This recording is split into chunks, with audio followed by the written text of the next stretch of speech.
The news that shook the world today didn't happen overnight. As Nicolas Maduro faces American justice, we must ask, how did the world's richest oil nation reach this breaking point? To understand today's arrest, we have to go back 100 years to the moment it all began. Today, Venezuela is often defined by headlines of hyperinflation, mass migration, and bitter sanctions. It is a nation locked in a high-stakes geopolitical chess match with the United States. But a century ago, this was the promised land. In the 1920s, Venezuela wasn't a country in crisis. It was the rising star of the Western Hemisphere. Imagine a place where the currency was as stable as the dollar, and the mountains literally bled black gold. How did the richest nation in South America fall so far? To understand the tension between Washington and Caracas today, we must go back to the moment the first fountain of oil shattered the silence of the Andes. This is the story of a paradise found, lost, and fought over for 100 years. The year is 1925. Venezuela is ruled with an iron fist by Juan Vicente Gómez. Known as the Tyrant of the Andes, Gómez was a man of the mountain, stern, unyielding, and deeply traditional. Under his rule, Venezuela was a giant coffee plantation. The air in Caracas smelled of roasted beans and tropical flowers. There were no political parties, no free press, and no dissent. But Gómez brought something the country had never known: absolute stability. He paid off the national debt and paved the first real roads. Yet, while the people lived in a silent, agrarian peace, the world's most powerful corporations were quietly arriving at the shores of Lake Maracaibo. They weren't interested in coffee. They were looking for the fuel of the future. December 1922 changed everything. At a site called Los Barrosos, the earth literally exploded. For 9 days, a pillar of black oil shot 40 meters into the sky, visible for miles. It was a signal fire that reached all the way to New York and London. By 1925, the oil rush was in full swing. Venezuela was suddenly the world's leading oil exporter. The transformation was violent and immediate. Peasants dropped their coffee baskets and ran toward the oil fields.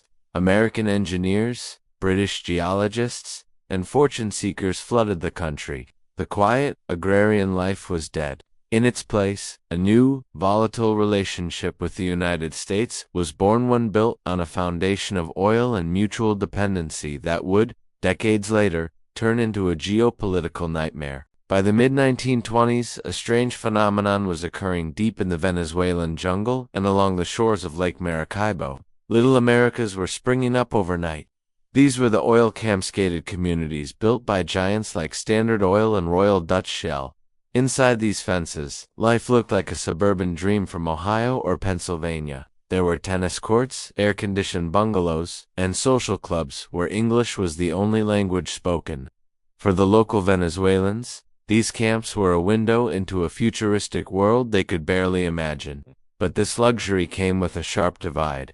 Outside the gates, the local workers lived in derrick towns, breathing in the fumes of the very oil that was making the foreign companies and the Gómez regime fabulously wealthy. It was here, in these segregated camps, that the first seeds of Venezuelan resentment against foreign intervention were quietly planted. For centuries, the heart of Venezuela beat in its coffee and cocoa plantations. But as the oil money began to flow, that heart started to fail. It was the beginning of what economists call the Dutch disease. The believer became so strong that it was cheaper to import food than to grow it. In the 1920s, a massive internal migration began. Tens of thousands of campesinos abandoned their ancestral farms in the Andes, leaving the coffee beans to rot on the trees.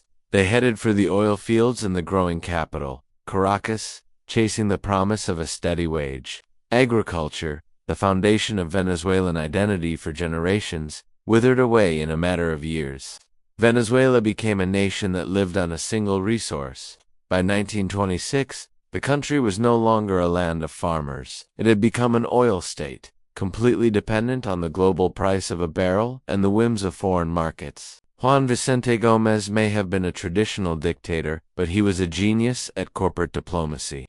He realized that to keep his power, he needed the Americans, and the Americans needed his oil. While other nations were beginning to flirt with nationalism, Gómez opened the doors wide. He invited men like John D. Rockefeller's representatives to help write Venezuela's first petroleum laws that were, unsurprisingly, very favorable to the oil giants. In exchange, the U.S. government turned a blind eye to Gómez's brutal suppression of students and political rivals. This was the birth of the Oil for Stability Pact. Money flooded into the national treasury, allowing Gómez to build a modern military and a sprawling network of roads that connected his fortress-like estates. For the first time, Venezuela was unified, but it was a unification held together by asphalt, iron, and the silent approval of Washington.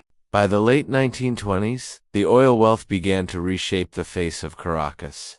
The sleepy colonial town was being torn down to make way for the Paris of the Caribbean. Grand boulevards, neoclassical theaters, and luxury hotels began to dominate the skyline. The elite of Caracas, fueled by oil dividends, traveled to Europe to buy the latest fashions and brought back grand ideas of progress.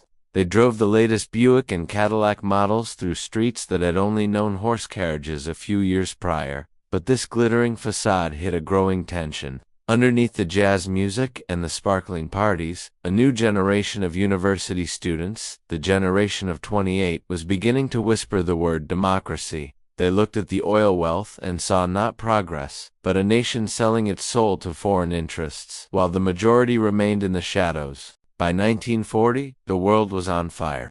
As Nazi Germany's panzers swept across Europe, the Allied powers realized one terrifying truth: without oil, they would lose. And that oil was coming from one primary source in the Western Hemisphere, Venezuela. During World War II, Venezuela became the gas station of the Allies. Every flight over Berlin and every tank landing in Normandy was powered by Venezuelan fuel. But this strategic importance made Venezuela a target. German U-boats began prowling the Caribbean, sinking tankers just miles from the Venezuelan coast.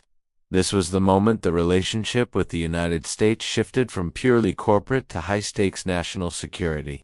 Washington could no longer just buy Venezuelan oil. They had to protect it at all costs. Venezuela was no longer a distant coffee republic. It was the lifeblood of the free world. And for the first time, the Venezuelan people realized exactly how much power they held in their hands. As the war ended, a new spirit of nationalism began to boil over in Caracas. Venezuelans were tired of seeing the lion's share of their wealth disappear into the bank accounts of New York and London. In 1948, the Venezuelan government did something that shocked the world. They demanded 50-50. It was a revolutionary law, 50% tax on the net profits of all foreign oil companies. At first, the oil giants were furious, threatening to leave. But they couldn't. Venezuela's oil was too sweet, too close, and too vital. This law was the first real crack in the absolute power of Western oil corporations. It was the precursor to what would later become OPEC.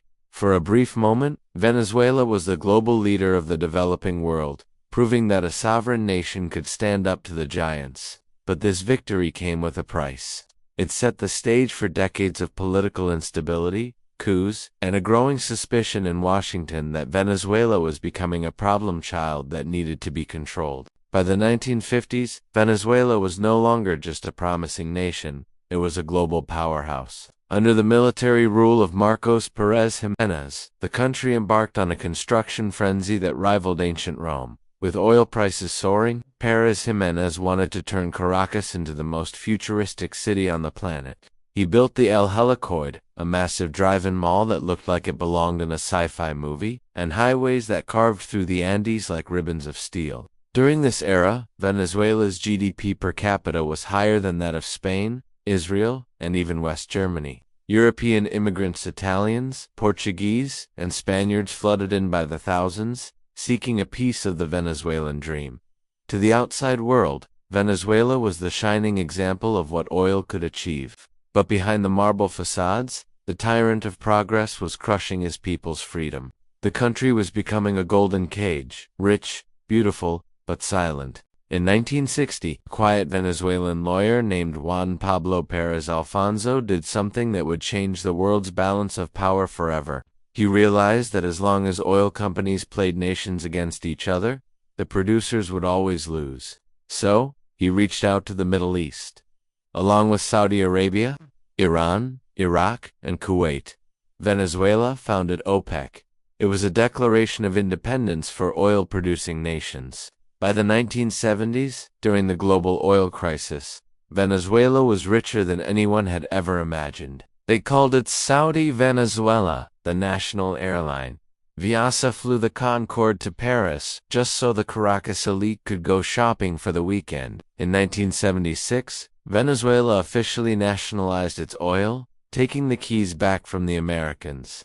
It felt like the ultimate victory. But Paris Alfonso, the very man who started it all, issued a chilling warning before he died. He called oil the devil's excrement, predicting that this sudden wealth would eventually drown the nation in debt, corruption, and waste. He was right. The party was about to end, and the hangover would last for decades. The party didn't just end, it crashed. In 1983, a day known as Black Friday saw the Believer collapse for the first time in history. The Saudi-Venezuela era was over, leaving behind a mountain of debt and a furious population. As the gap between the ultra-rich elite and the starving poor became a canyon, a charismatic paratrooper named Hugo Chavez saw his moment.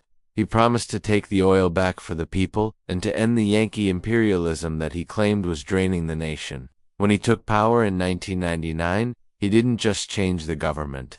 He changed the destiny of the entire hemisphere. He used the highest oil prices in history to fund a massive social revolution, but he also dismantled the professional management of the oil industry, replacing engineers with loyalists.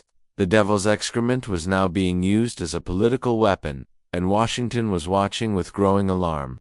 The 100-year marriage between U.S. technology and Venezuelan oil was headed for a messy, violent divorce. Fast forward to today, and the dream has become a nightmare. Under Nicolas Maduro, the infrastructure built during the golden years is crumbling. Refineries that once powered the world are now rusted skeletons. As relations with the U.S. hit a breaking point, Washington unleashed a wave of sanctions, effectively cutting Venezuela off from the global financial system. The gas station of the Allies is now struggling to provide fuel for its own people. This tension isn't just about politics, it's about who controls the largest oil reserves on Earth. With millions fleeing the country in the greatest migration in South American history, Venezuela has become the ultimate cautionary tale of the resource curse.